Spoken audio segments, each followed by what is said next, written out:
you know, that is so present in your video of the, to me, feet of David, statue of David, and the flip-flop in California. Yeah.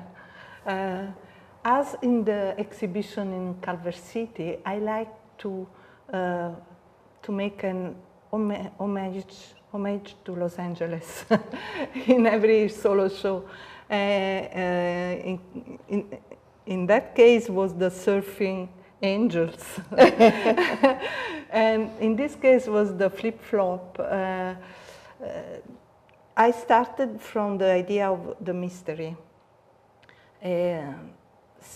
In my experience, sometimes mystery is just to see some, or listen to the steps in the silence. It's something connected to feet. I don't know how to better explain that. And then I thought to make an homage starting from the feet, and then I thought to put this flip-flop to these feet, and then I started that animation in the Mimesis style, which means the combination between a technological pattern, a seamless pattern, and a very figurative classic subject together, the technology and the nature.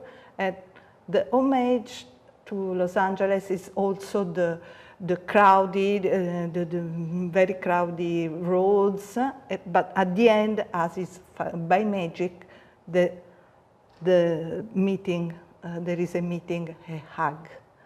It's a little bit my history here in Los Angeles.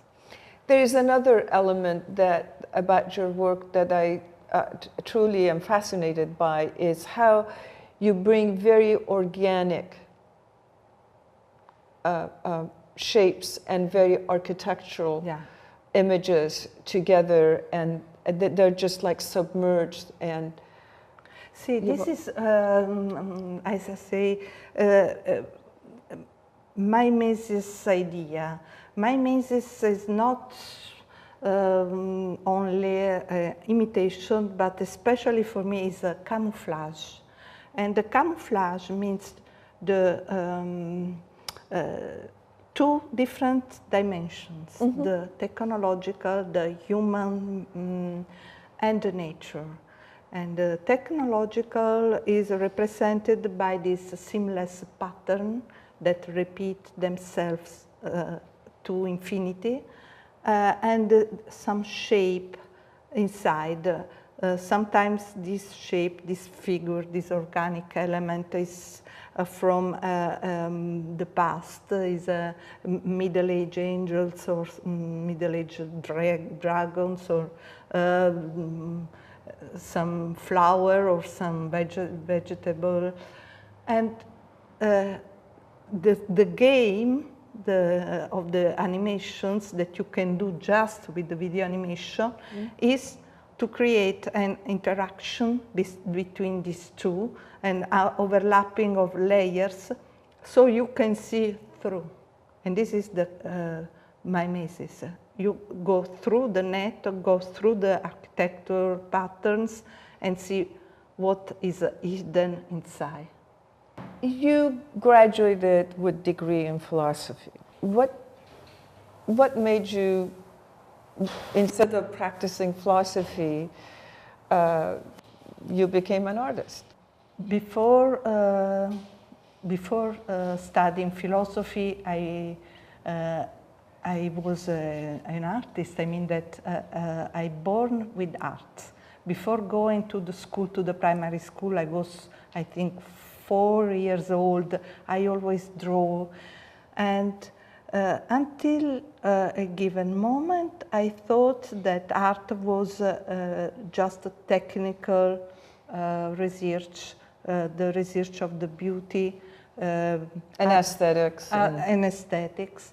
But after that, I start to meet many artists older than me, and then I discover then art is much more than this.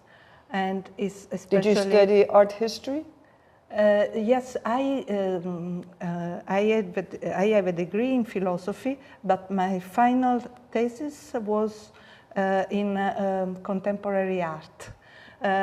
So both philosophy and art always have been together in my path. I think that the best way of being a philosopher is through art, and also the best way of being an artist is to be a philosopher. I mean that the most important thing is start from a content, the desire of realize an idea, push you, and then you find the technical way to do it. It's more important to have a content than a technique. A technique without a content is empty. What is your next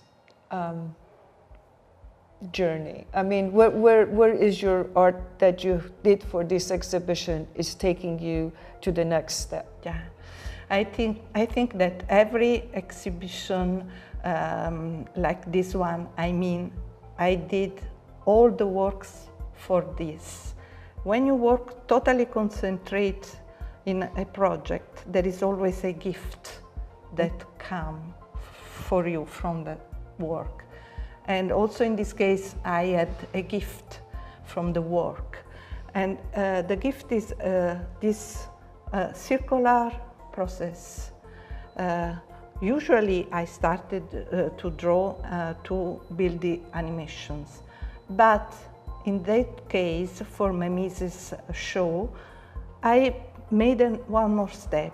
From the animation, I isolated some frames or some steps, some electronical tool, as they were so interesting. And then instead of erasing them, I save them and then I paint them. So it's as if I close the circle. And then I want to use this method for my next shows. I think it's really interesting as paintings as very specific function, very interesting to make visible the invisible. Great. I want you to keep me posted of sure. Your next exhibition, no matter what it is. I'm going to come and see it. Yeah, I wait for you.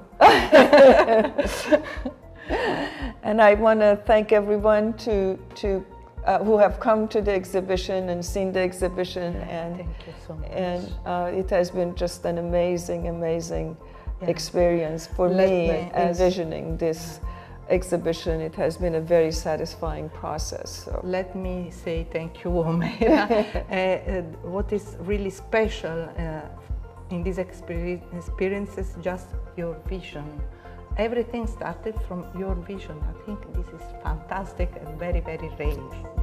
Thank you so much. Grazie. Thank you for joining us.